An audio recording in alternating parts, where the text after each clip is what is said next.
What up, everybody? This is part 4 to how to survive the zombie apocalypse. I know it seemed like the last one that we did, I had finished. Well, I had thought about a couple of other things that would probably be handy in the zombie survival guide, so I'm going to add them in just randomly. At thought. I'm going to have major ADD moments at this time. One of the things that I thought about was watching the show The Walking Dead. This reminded me of something. All right, first of all, the guy in the coma. If you happen to wake up in the middle of the zombie apocalypse, you have no idea what's going on. Everybody around you got dead bodies laying places.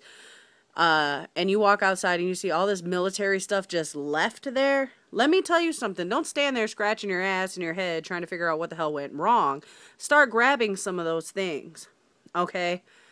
The army or the military or whatever the hell did not leave those there, just because something major had gone down. And I guarantee you this, if they couldn't hold it back and they couldn't gather up their stuff, you're going to need it. So go ahead, grab the guns, grab a truck, shit. Grab something that's not going to, fail on you and all of that. And make sure you carry that along with you before you decide to walk around aimlessly trying to figure out what the hell happened. At least then, if you're thinking, okay, the military is here, they left their guns, they needed guns, something went down. So you just want to make sure you're safe. Go ahead and grab all that stuff. The military's not missing it, I promise. Okay.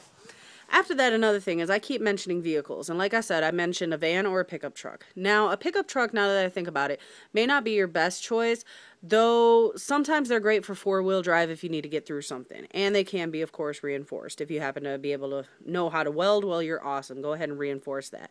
The best thing about a pickup truck is the fact that things can be loaded in the back, but it also has a flaw. The flaw to the pickup truck is the fact that zombies, if we have those track running Dawn of the Dead zombies, they can probably easily pile into the bed of your truck and cause trouble for you. Maybe an RV would be just fine, but then you're having a hard time getting enough gas to fill it up. So leave the RVs alone. I know it shows that in The Walking Dead, but yeah, you see all the issues that they ended up having.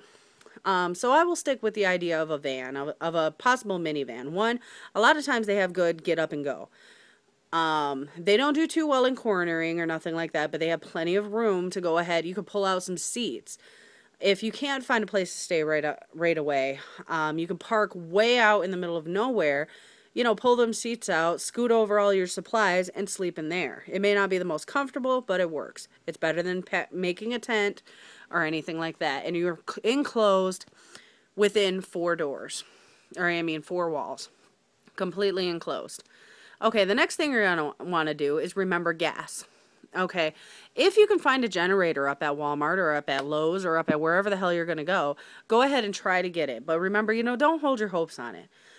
Gas nowadays, especially with being pay at the pump only, is really going to be hard to get by. If you know how to get down into the tanks and actually pump the gas out that way, then by all means go ahead and do that. You will definitely probably survive the zombie apocalypse and you will probably be someone's best friend at that point in time. But remember, there are going to be cars everywhere. Everywhere you look, there are going to be vehicles that were ditched on the side of the road because, there were traffic jams or something had gone on and everybody inside them was eaten. Remember to go ahead and grab up as many gas cans as you also can and go ahead and strap them on the top of your vehicle. That's again why I say a minivan is they have things that you can go ahead and strap them on and you can go on like that.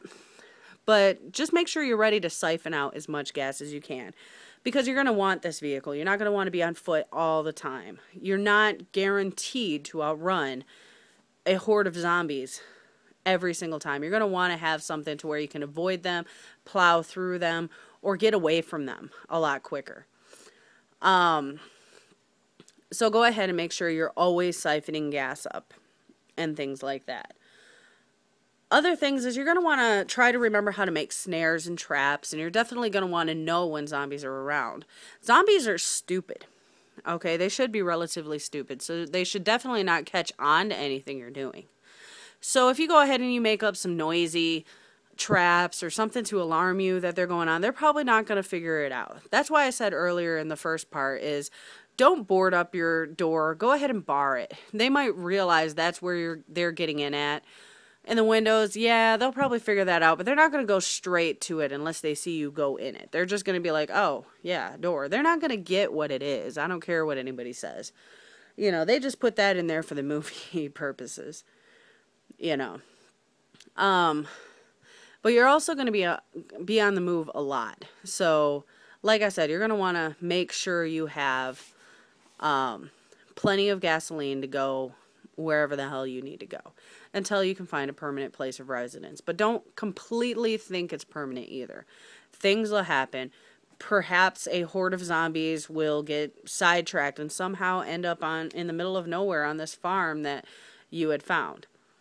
Amongst other things that you're going to need during the zombie apocalypse is possibly armor. Again, you can go ahead and make your own armor. You want to try to make it to the point where you're not easily bitten. Possibly football pads, hockey pads, things like that, you know. Go ahead and get some motorcycle riding gear, something that they're not going to be able to tear into very well. You know, something you could possibly put around your neck. You don't want to expose flesh.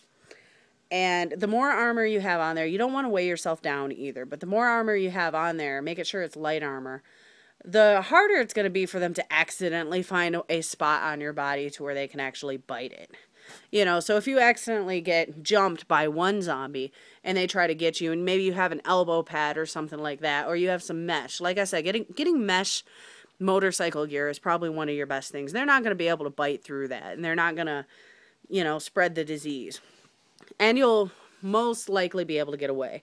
Also, you know, motorcycle helmets won't be that big, you know, won't be that bad of an idea. You know, a full face helmet wherever you're at. But it will limit your vision.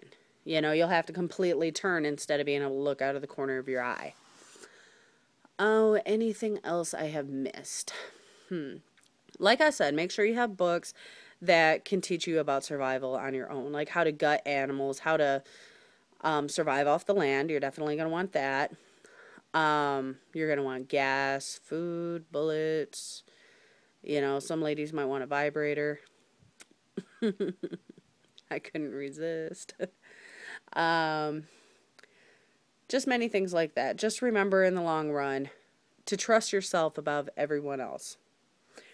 Don't fall for any kind of crap. If you end up finding one of your friends and you don't want to completely be alone, I would suggest the most people you travel with is maybe one or two.